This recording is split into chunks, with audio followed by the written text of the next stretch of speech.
Assalamualaikum warahmatullahi wabarakatuh.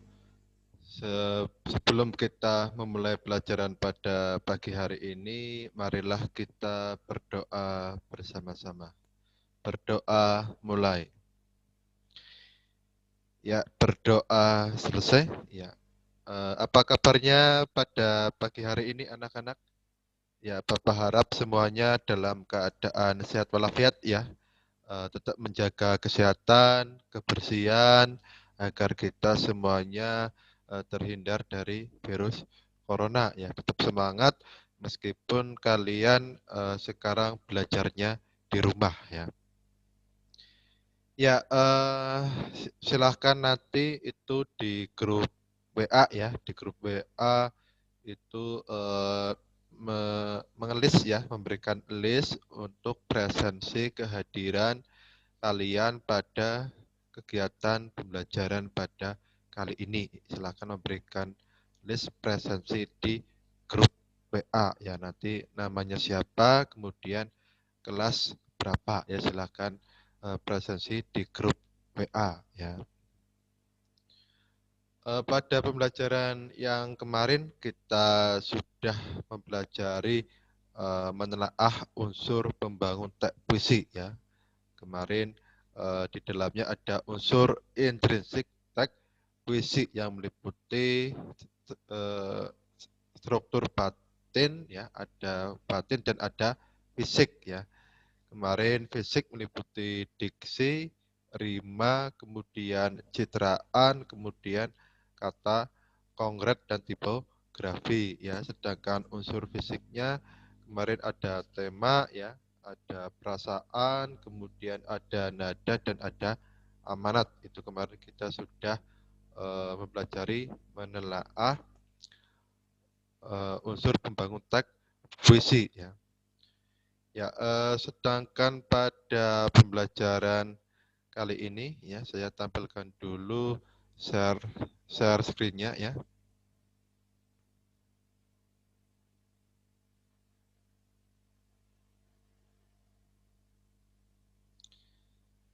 Ya, pada pembelajaran kali ini nanti kita akan mempelajari KD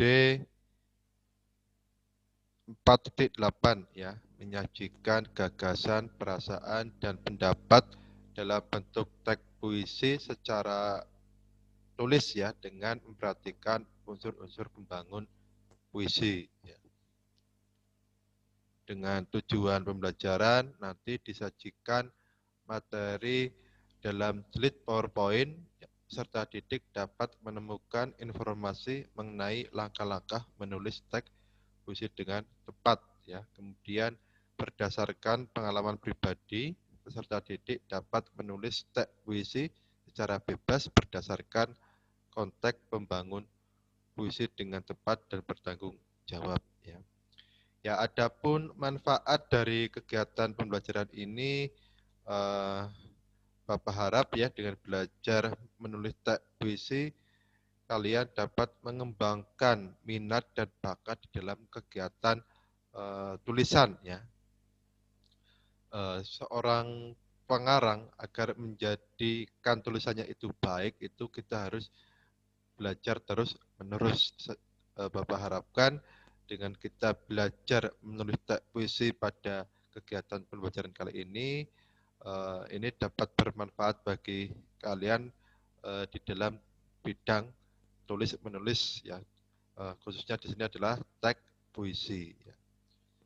Ya, karena kemarin telah kita uji coba pembelajaran secara daring ya, ternyata kalian tidak bisa masuk, kemudian eh, suara juga tidak bisa terdengar. Ini Bapak buatkan video kegiatan pembelajaran. Saya harapkan nanti disimak, kemudian dipelajari. Nanti hasil video ini Bapak masukkan di dalam grup WA ya. Jadi nanti kita tetap belajar meskipun dengan berbagai kendala kita dapat belajar secara baik seperti itu. Ya, sebelum ke kegiatan inti ya anak-anak, Kita simak dulu, cermati video puisi yang berjudul Hujan Bulan Juni ya, karya Supardi Djoko Damono ya, untuk memperdalam lagi pengetahuan uh, unsur intrinsik puisi ya, baik itu fisik dan batin di dalam video tersebut, agar nanti di dalam kegiatan menulis kalian ada gambaran, ada inspirasi untuk menulis puisi berdasarkan pengalaman pribadi ya. Kalau video ini tidak bisa dicermati dengan baik secara daring, nanti di grup WhatsApp ya, saya kasih link videonya agar nanti kalian bisa mencermati dengan baik di grup WhatsApp ya.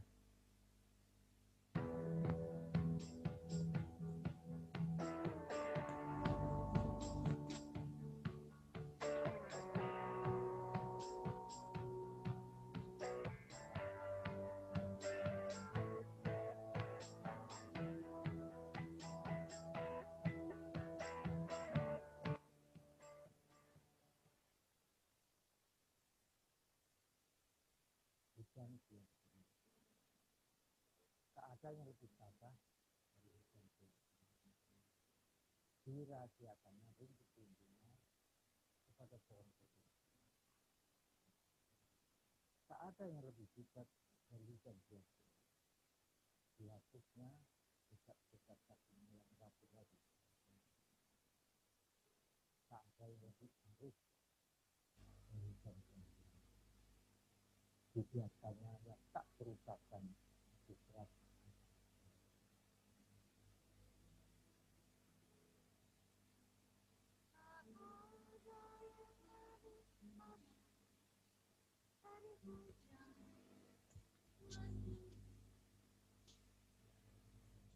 Ya, berdasarkan video yang sudah kalian cermati ya, kalau kita lihat ya atau kita telaah, itu di dalam video itu ada struktur fisik dan struktur batin ya.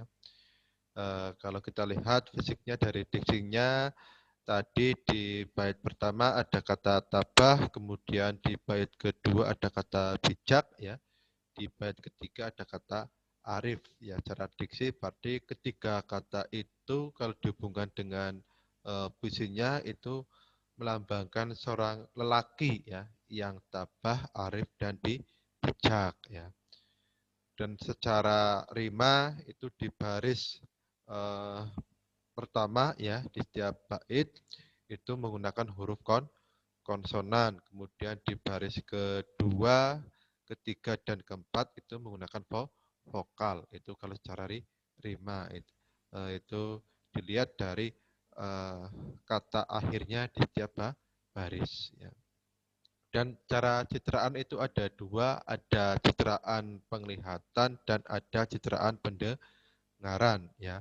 Kalau penglihatan itu bisa dilihat di kalimat dari hujan bulan Juni, jejak-jejak kakinya kepada pohon berbunga itu, berarti itu melambangkan citraan penglihatan.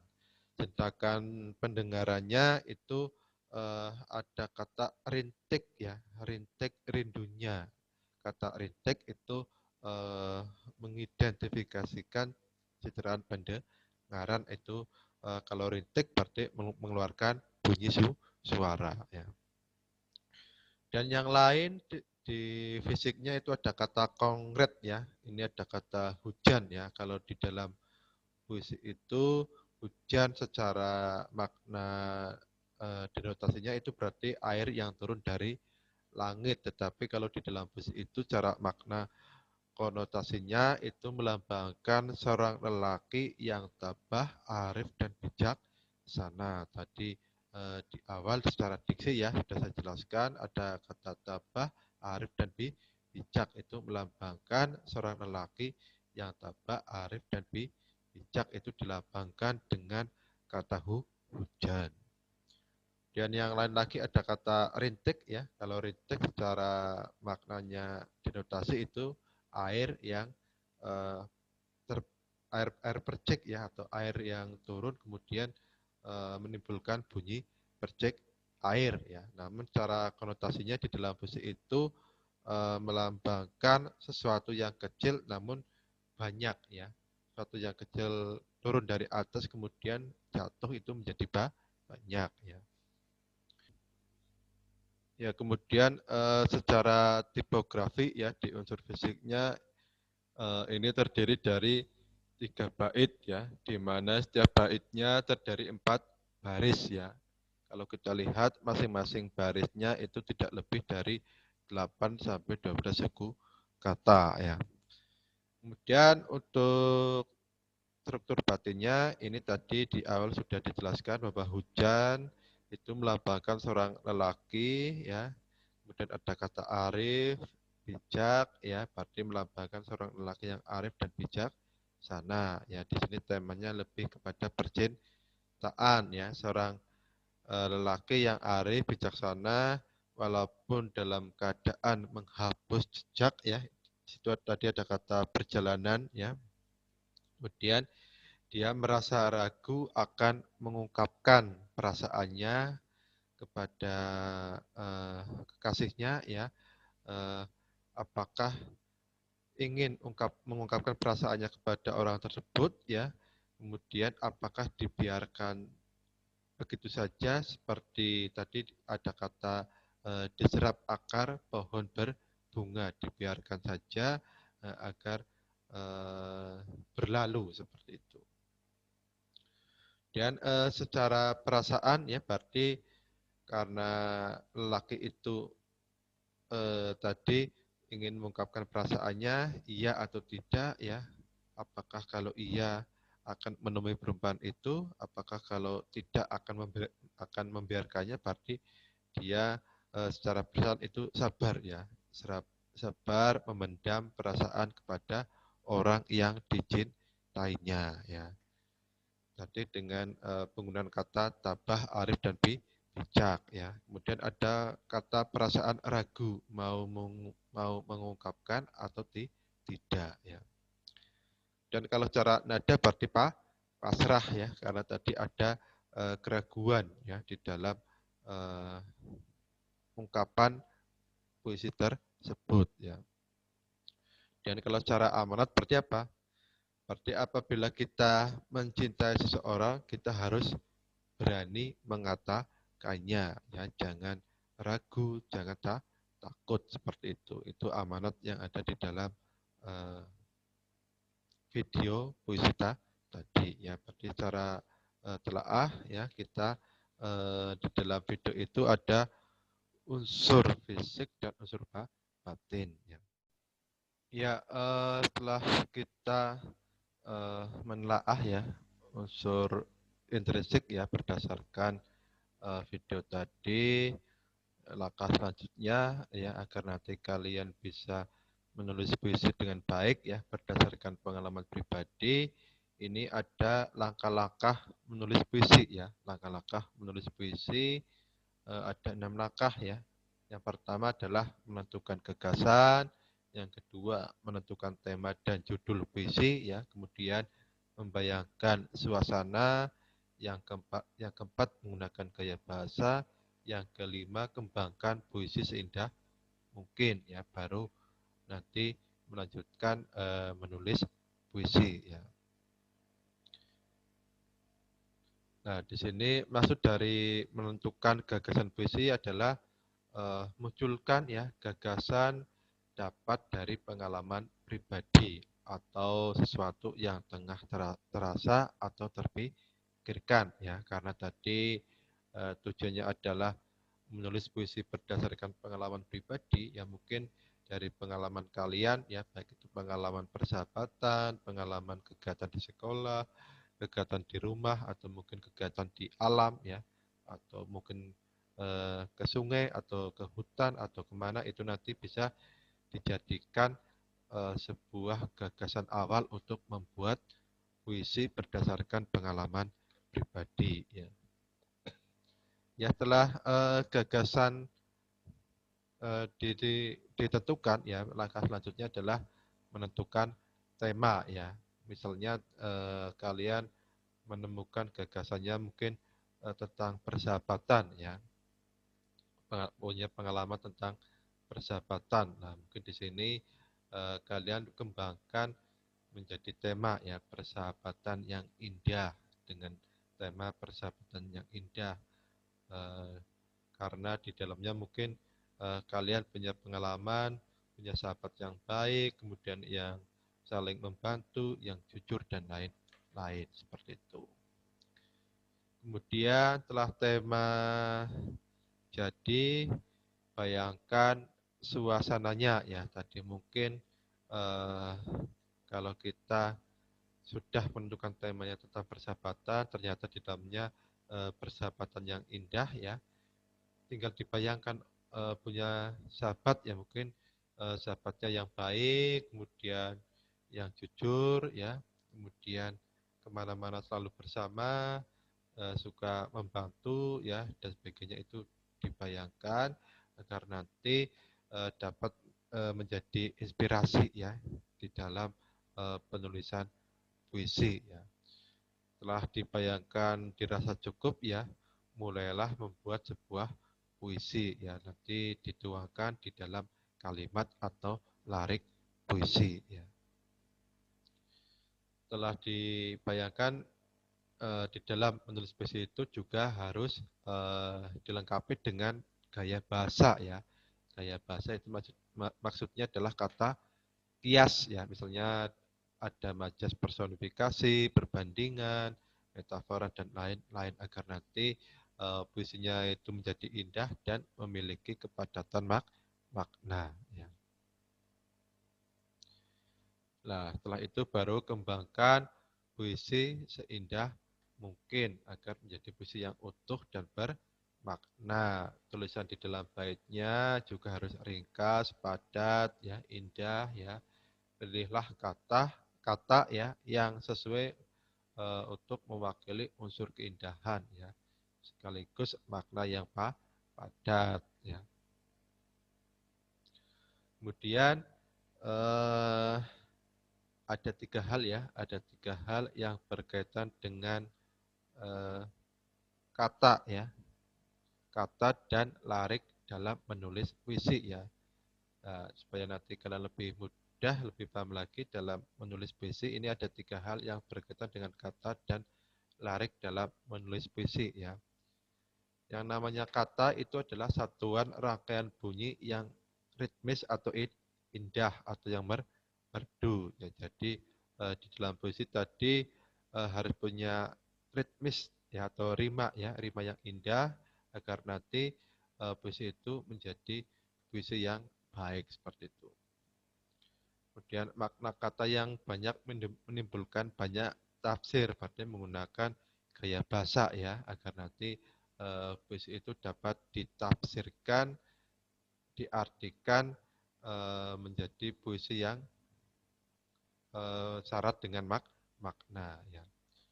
Ya, yang ketiga ini harus mengandung imajinasi ya yang mendalam tentang hal yang dibicarakan ya. Kalau tadi kalian sudah menemukan puisinya tentang persahabatan ya, di situ tinggal diimajinasikan tentang persahabatan secara mendalam ya. Ya, ini saya contohkan agar lebih mudah. Ini ada bagan alir ya. Contohnya di sini ada gambar orang yang merenung, mungkin yang resah ya, orang yang tak berarah ya, mungkin tentang masalah percintaan ya. Kalau kita artikan di dalam gambar tersebut ya, menjelaskan perasaan yang resah, yang tak berarah ya. Ungkapan ini biasanya sering dialami oleh para remaja ya. Biasanya menggambarkan suasana hati dan keadaan jiwa yang penuh gairah dan semangat. Namun kadang perasaan itu dipenuhi pula dengan rasa isak tangis, rintihan yang bersifat sentimental. Ya. Biasanya mengandung nilai-nilai cinta, kasih sayang, keindahan dunia, dan sebagainya. Ya. Kemudian bercerita tentang harapan-harapan yang besar, serba indah, namun tidak menjadi kenyataan ya. Harapan berubah menjadi keputusasaan dan ratapan ya. Kalau kita kembangkan di sini dengan puisi yang berjudul Berlari ya. Ku tembus duri bersama ceritaku yang tak bertajuk ya. Kemarin ku gapeko dalam redup senja. Bersama resahku yang tak berarah, kini kau peluk kau. Dalam rangkaian matahari, bintang dan bulanku. Bersama nyanyian rinduku, esok kau sematkan kau.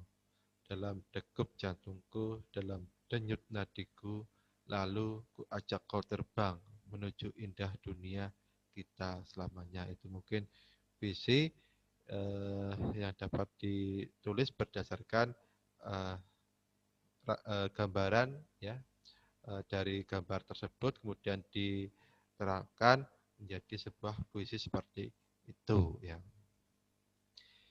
Ya nanti agar pengetahuan kalian lebih luas lagi tentang bagaimana cara menulis puisi yang baik, kalian bisa kembangkan informasinya dicari ya melalui media internet mungkin atau mungkin buku paket yang sudah kalian pinjam, silakan dikembangkan informasi ini untuk menulis teks puisi berdasarkan pengalaman pribadi.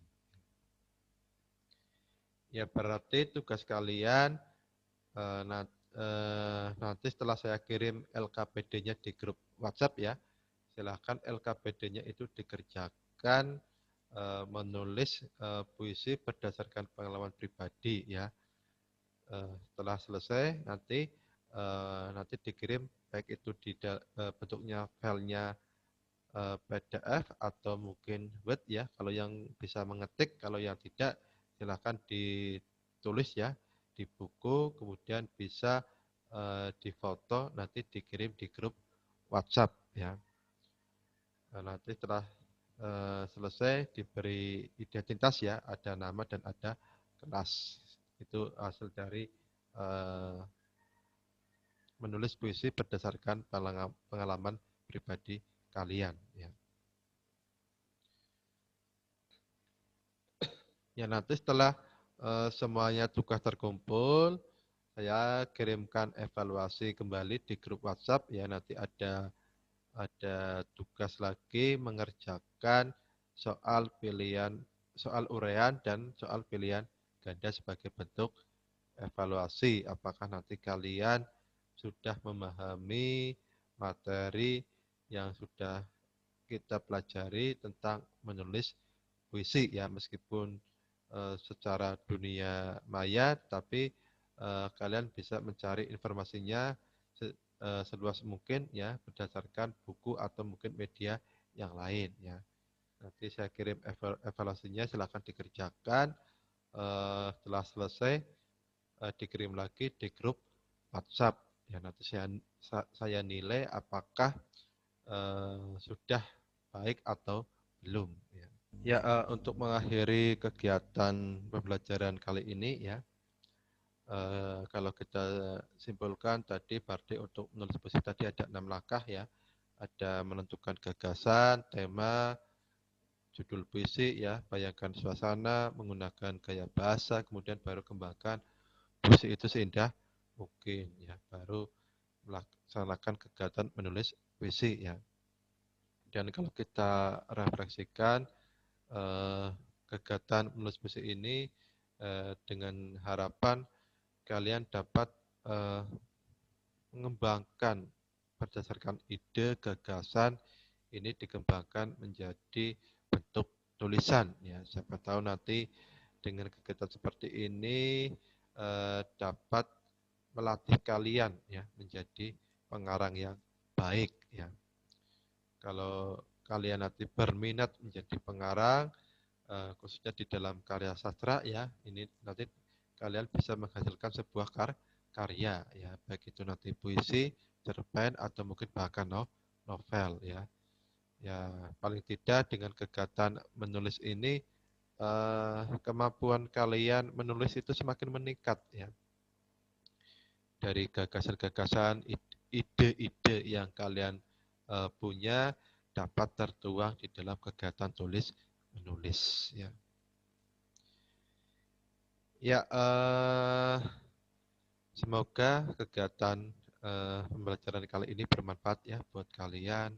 Ilmu yang sudah dipelajari dapat dikembangkan lagi sehingga nanti kalian menjadi anak-anak yang berguna ya, berguna, memiliki pola pikir, memiliki sikap yang baik di dalam kehidupan sehari-hari ya.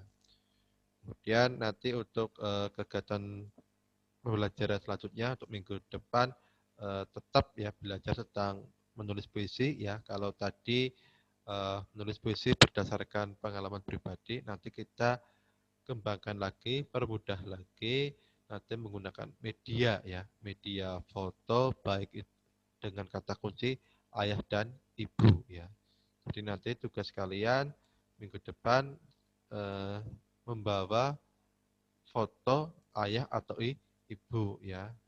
Kalau tidak punya ya mungkin ayah atau ibu bisa difoto dengan HP ya. Nanti itu sebagai media kalian untuk menulis puisi berdasarkan media foto dengan kata kunci ayah atau ibu ya. Ya, saya rasa cukup ya. Mudah-mudahan media pembelajaran ini nanti dapat dicermati dengan baik ya, kemudian dapat dipahami dengan baik, meskipun kita belajar secara daring ya, tapi itu tidak menjadi masalah ya. Eh, dengan media seperti ini semoga dapat membantu kalian dalam belajar secara daring ya. Tetap jaga kesehatan, tetap semangat di dalam belajar ya. Ya, terima kasih. Mari kita akhiri kegiatan pembelajaran kali ini dengan bacaan hamdalah bersama-sama. Alhamdulillahirabbil alamin. Terima kasih. Assalamualaikum warahmatullahi wabarakatuh.